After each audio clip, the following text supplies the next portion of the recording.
Hello friends, welcome my YouTube channel education is a vision. आइए दोस्तों, स्वागत है आपका हमारे यूट्यूब चैनल पर। और हमने साइंस का फाउंडेशन बैच चला रखा था। आज हमारी क्लास नंबर 5 है। पिछले 4 कक्षाओं में हम मनुष्यों के बारे में, प्राणी जगत के बारे में, पशुओं के बारे में, पादपों के बारे में, उनकी जो भोजन की प्रक्रियाएं हैं उनके बारे में, निषेचन की प्रक्रियाएं हैं, यौन क्रियाएं हैं, उन सब के बारे में हम चर्चा कर चुके थे सर। और आपको हम बता दें, जो हमारा ये सेशन है वो ऑल इंडिया कंपटीशन के लिए बहुत महत्वपूर्ण है। ठीक है सर। ये जो हमारी जो साइंस की क्लास है, जो विज्ञान की क्लास है, वो ऑल इंडिया कंपटीशन एग्जाम पूरे भारत की, चाहे सेंटर लेवल हो या स्टेट लेवल हो, कोई सी भी लेवल के एग्जाम हो, यूपीएससी हो, आरपीएससी हो, एसएससी हो, रेलवे हो, सबके लिए हमारा foundation batch theory and MCQs ये इंपॉर्टेंट सेशन है सभी के लिए। क्लास नंबर 5, चलिए आगे बढ़ते हैं। इन सब के बारे में हम पशुओं में पोषण की चर्चा कर चुके थे। ठीक है सर। उसके बाद हम चर्चा कर चुके थे यहाँ पर उनके बारे में कि मांसाहारी, सर्वाहारी कैसे होते हैं, शाकाहारी कैसे होते हैं, पेड़ पौधे, उनकी प्रक्रिया, पशुओं में पोषण की प्रक्रिया के 5 चरण पढ़ चुके थे। ठीक है सर। साधारण पशुओं में पोषण के बारे में पढ़ चुके थे हम। और उसके बाद में सर हम यहाँ पर पौधों में पोषण का तरीका पढ़ चुके थे। उसके बाद सर हम यहाँ पर मनुष्यों में नियंत्रण और समन्वय के बारे में जानकारी प्राप्त कर चुके थे। ठीक है। उसके बारे में हम, और उसके बाद सर पौधों में नियंत्रण और समन्वय के बारे में चर्चा कर चुके थे हम। फिर सर उसके बाद में हम पादप हार्मोन के बारे में पढ़ चुके थे, पशुओं में लैंगिक प्रजनन के बारे में पढ़ चुके थे, यौन प्रक्रियाओं के बारे में पढ़ चुके थे, उनके जो युग्मनज है किस प्रकार से निषेचन होता है। अब पढ़ेंगे सर हम यहाँ पर मानव प्रजनन प्रणाली, पुरुषों के अंदर, पुरुष से महिलाओं के अंदर, मानव के अंदर कैसे प्रजनन प्रणाली होती है और कैसे वो एक नए जीव का उत्पत्ति करते हैं। मनुष्य प्रजनन के लिए यौन तरीके का उपयोग करते हैं। जो मनुष्य होते हैं वो प्रजनन के लिए यौन तरीके का उपयोग करते हैं। मनुष्यों में प्रजनन प्रणाली एक निश्चित उम्र में कार्यात्मक हो जाती है और मनुष्य मानवों में वो जो प्रणाली है, यौन प्रणाली, प्रजनन की प्रणाली, वो एक निश्चित उम्र में कार्यात्मक हो जाती है या काम करना शुरू कर देती है, जिसे यौवन कहा जाता है। मनुष्य जैसे जटिल बहुकोशिकीय जीवों में शुक्राणु और अंडे बनाने के लिए विशेष प्रजनन अंग होते हैं। निषेचन के लिए शुक्राणु और अंडे को एक साथ लाना और एक बच्चे में युग्मनज की वृद्धि और विकास के लिए इसका उपयोग किया जाता है। अगली विधि है सर यहाँ पर मनुष्य प्रजनन के लिए यौन विधि का उपयोग करते हैं। यौन विधि का, मनुष्यों में प्रजनन प्रणाली एक निश्चित उम्र में कार्यात्मक हो जाती है या काम करना शुरू कर देती है, इसे यौवन कहा जाता है। मनुष्य जैसे जटिल बहुकोशिकीय जीवों में शुक्राणु और अंडे बनाने के लिए विशेष प्रजनन अंग होते हैं। निषेचन के लिए शुक्राणु और अंडे को एक साथ लाना और एक बच्चे में युग्मनज की वृद्धि और विकास के लिए इसका उपयोग किया जाता है। ठीक है। अब चर्चा करते हैं यहाँ पर कुछ महत्वपूर्ण शब्दों की। तरुणाई क्या होता है, तरुणाई किसे कहा जाता है। ठीक है। देखिए, कई बार यह पहचान पाना मुश्किल हो जाता है कि बच्चा लड़का है या लड़की। मान लो आपने युग्मनज में यौन प्रक्रिया के द्वारा एक बच्चे का प्रक्रिया शुरू हो चुकी है ना, गर्भावस्था में।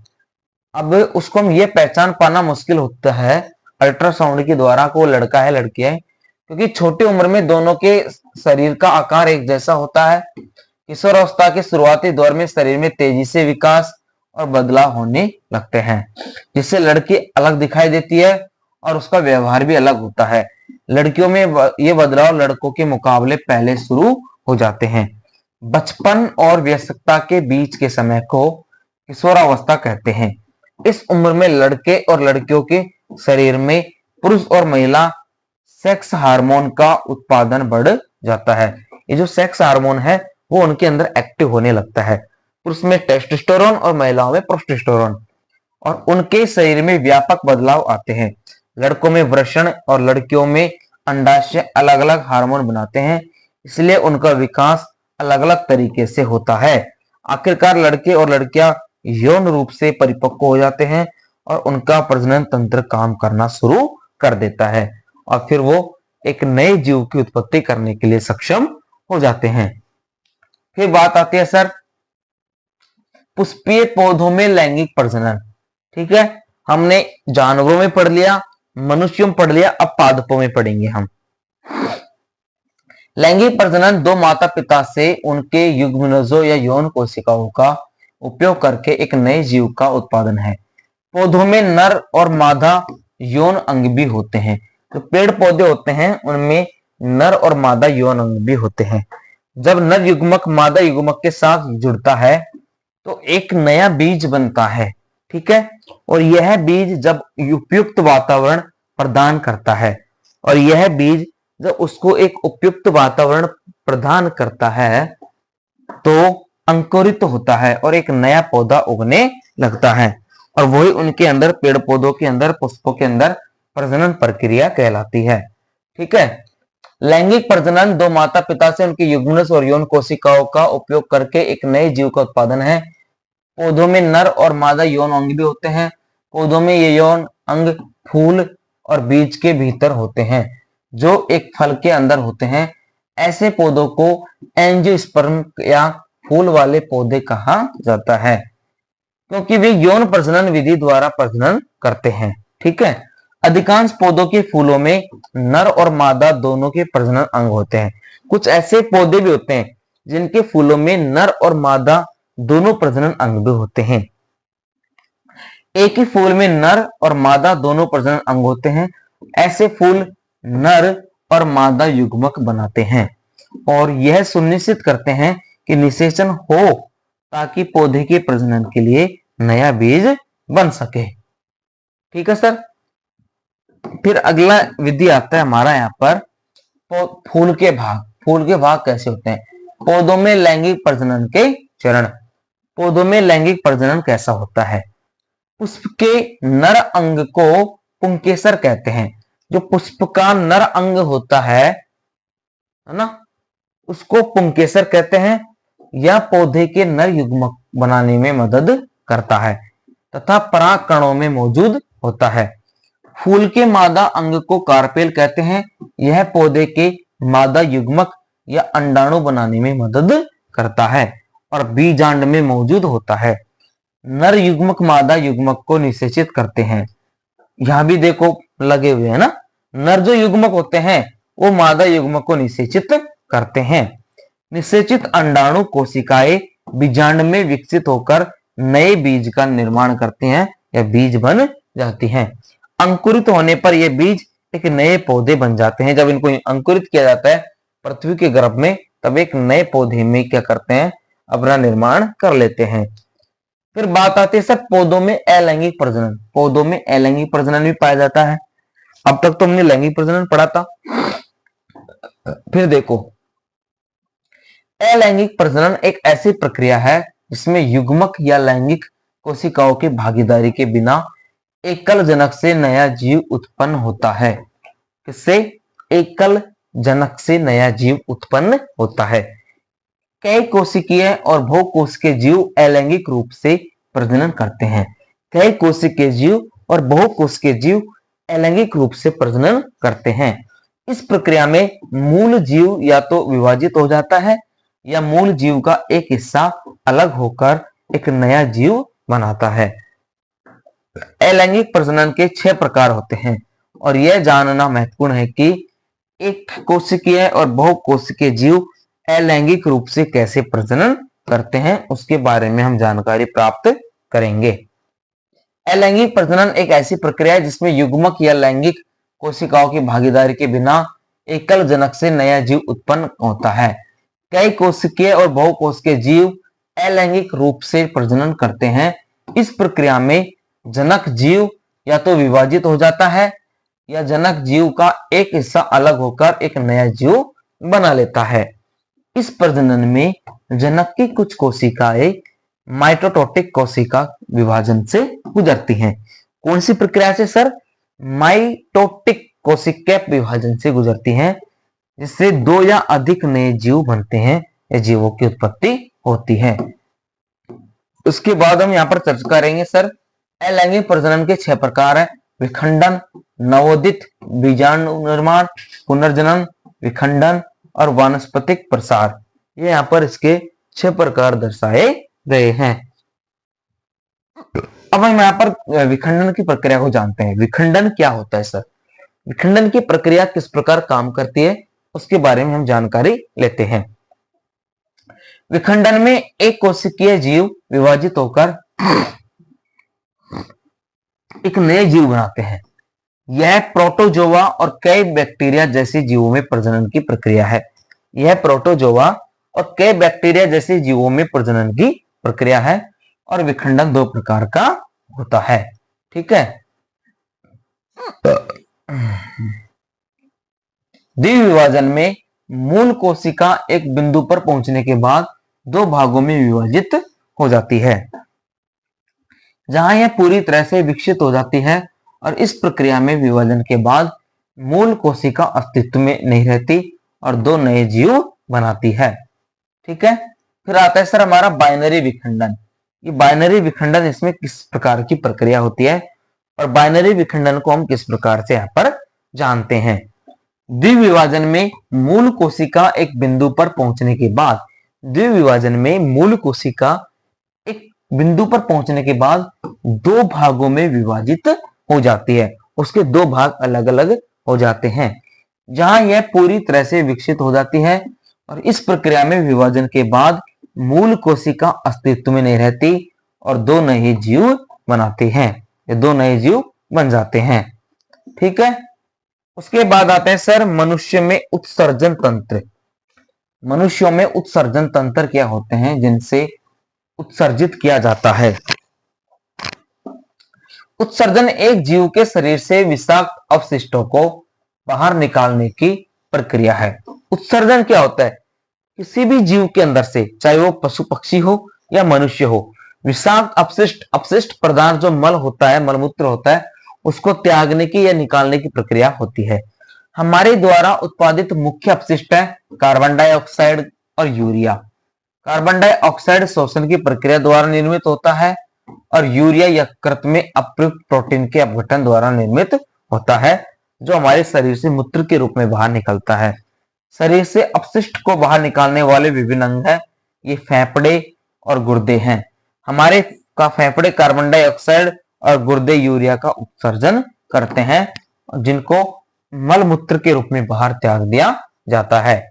उत्सर्जन एक जीव के शरीर से विषाक्त अपशिष्टों को बाहर निकालने की प्रक्रिया है। हमारे द्वारा उत्पादित मुख्य अपशिष्ट है कार्बन डाइऑक्साइड और यूरिया।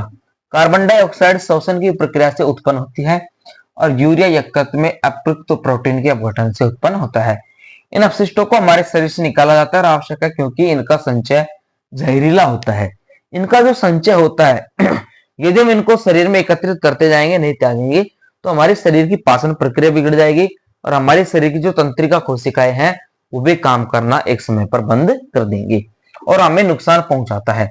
शरीर से अपशिष्ट को बाहर निकालने वाले विभिन्न अंग है, यह फेफड़े, गुर्दे। हमारे फेफड़े कार्बन डाइऑक्साइड को, गुर्दे यूरिया का उत्सर्जन करते हैं, इसलिए गुर्दा मानव शरीर का मुख्य उत्सर्जक तंत्र है या अंग है। फिर देखते हैं, सबसे पहले हम देखेंगे कि फेफड़ों के जरिए कार्बन डाइऑक्साइड कैसे बाहर निकलती है। फेफड़ों से कार्बन डाइऑक्साइड को बाहर कैसे निकाला जाता है, जिसको हम गैस बोलते हैं। श्वसन के दौरान भोजन के ऑक्सीकरण से शरीर में अपशिष्ट उत्पाद के रूप में कार्बन डाइऑक्साइड बनती है। ठीक है सर। और यह कार्बन डाइऑक्साइड शरीर के ऊतकों से विसरण द्वारा रक्त प्रवाह में प्रवेश करती है।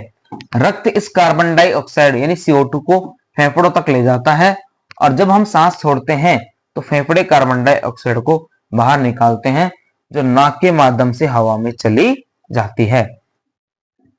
फिर बात आती है सर पौधों में परिवहन प्रणाली। पौधों में परिवहन प्रणाली कैसे होती है, कैसे किया जाता है। देखिए, जीव विज्ञान में परिवहन का अर्थ है किसी जीव के शरीर में अवशोषित या बनाए गए पदार्थ को उसके शरीर के अन्य सभी भागों तक ले जाना। पौधों में केवल पानी और खनिजों को ही उसके अन्य भागों तक पहुंचाने की आवश्यकता होती है।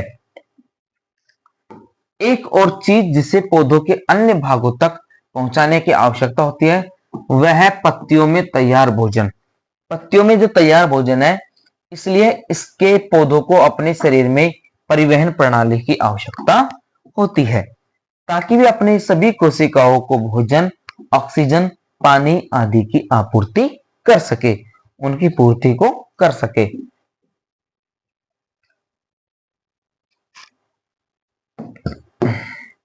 फिर बात आती है, देखो पौधों में परिवहन प्रणाली है।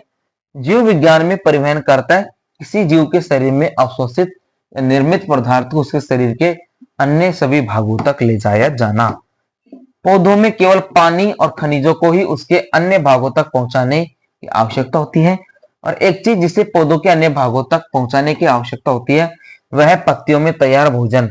ऐसा इसलिए है क्योंकि पौधे की शाखाएं होती हैं, इसलिए यह प्रकाश संश्लेषण के लिए कार्बन डाइऑक्साइड और श्वसन के लिए ऑक्सीजन को सीधे विसरण के माध्यम से हवा से प्राप्त करता है। पौधों में परिवहन जो प्रणाली है उसका कार्य करने वाले दो प्रकार के चालक उत्तक हैं। पहला है सर जाइलम और दूसरा है हमारा फ्लोएम। ठीक है, अब बात आती है जल एवं खनिजों का परिवहन। जल एवं खनिजों का परिवहन कैसे किया जाता है?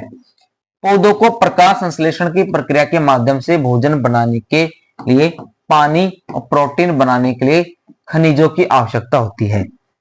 इस प्रकार एक पौधा जड़ों के माध्यम से मिट्टी से पानी और खनिजों को अवशोषित करता है, जड़ों के माध्यम से, और इसे तने, पत्तियों, फूलों आदि जैसे अन्य भागों तक पहुंचाता है।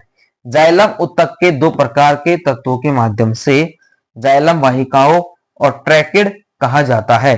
पानी और खनिज एक पौधे की जड़ों से उसकी पत्तियों तक जाते हैं और इस प्रकार उनके जल और खनिज की जो परिवहन है वो प्रक्रिया पूर्ण हो जाती है।